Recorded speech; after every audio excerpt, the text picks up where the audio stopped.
ബഹുവന്യരായ അബ്ദുൽ അസീസ് മഹലരി ഉസ്താദിൻ്റെ നേതൃത്വത്തിൽ അദ്ദേഹത്തിൻ്റെ സഹകാരികളും അദ്ദേഹത്തോടൊപ്പം ഒരുപാട് ചാരിറ്റികൾ ചെയ്യുന്ന സഹപ്രവർത്തകരുമായി വയനാടിൻ്റെ മണ്ണിലേക്ക് പാവപ്പെട്ട വയനാടിൽ ദുരിതമനുഭവിക്കുന്ന ആളുകളുടെ കണ്ണീരൊപ്പാൻ വേണ്ടി ഒരുപാട് വിഭവങ്ങളുമായി അവിടെ എത്തി എന്നുള്ള വാർത്ത അറിയാൻ കഴിഞ്ഞു. വളരെ സന്തോഷം. അള്ളാഹു അർഹമായ പ്രതിഫലം നൽകുമാറാവട്ടെ.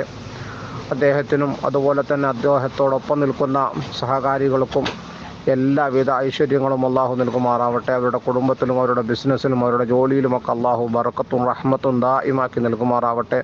എല്ലാ ആപത്ത് മുസീബത്തുകളെ തൊട്ടും അവരെയും അവരുടെ കുടുംബങ്ങളെയും അള്ളാഹു കാത്തുരക്ഷിക്കുമാറാവട്ടെ.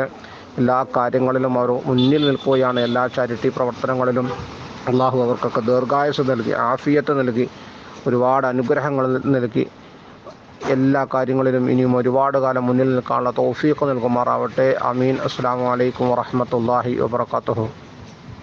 കരുത്തനായ സാരഥി അബ്ദുൽ അസീസ് മഹലരി ഇരിങ്ങാവൂര് വയനാട് മേഖലയിൽ ദുരിതാശ്വാസ പ്രവർത്തനവുമായി ബന്ധപ്പെട്ട് നിൽക്കുന്നു. അൽഹംദുലില്ലാഹ്, ഇപ്പോൾ കിട്ടിയ റിപ്പോർട്ട് അനുസരിച്ച് മയ്യത്ത് പരിപാലനവുമായി ബന്ധപ്പെട്ടുള്ള കർമ്മങ്ങളിലാണ്. അല്ലാഹു തആല കബൂൽ ചെയ്യുമാറാകട്ടെ. ദീർഘായുസ്സും ആഫിയത്ത് നൽകുമാറാകട്ടെ. നമ്മുടെ പ്രവർത്തകരാരെല്ലാം അവിടെ ഉണ്ട്, അവർക്കെല്ലാവർക്കും അല്ലാഹു എല്ലാ കാവലും നൽകുമാറാകട്ടെ. ദുആ ചെയ്യണം.